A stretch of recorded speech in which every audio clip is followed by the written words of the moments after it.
learn or become an expert in building languages.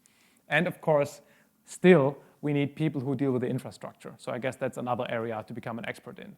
But separating the business core from these more technical issues, I guess, is a good idea. So one more thing. There's something I didn't talk about, right? Today, everything is in the browser. Well, everything except all the systems I've shown you. Currently, all the language workbenches that are with which you can do something serious are not web-based. So they are big, fat client applications, whatever you want to call it. They're nicer names, but I mean, that's what they are.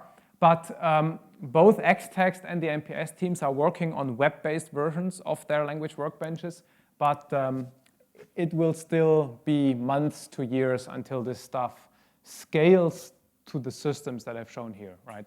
There are prototypes, but they're really just proof of concept. So there are other web-based language workbenches, and you can find them at the URL I mentioned before, but these systems aren't of a quality and scalability with which you can build real applications. So right now, all of these systems are not in the web, and you actually have to distribute 150 megabytes of application to your users. That is, well, that's how it is.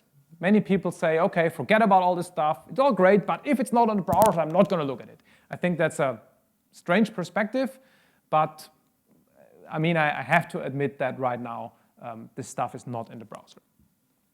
So if you have to build a business app, consider using Language Workbench as a foundation and recast the application instead of languages. All of the stuff I've shown is open source, not the applications, of course. I mean, obviously, but MPS is. Many of the utilities I've used implicitly, like this math language or the graphic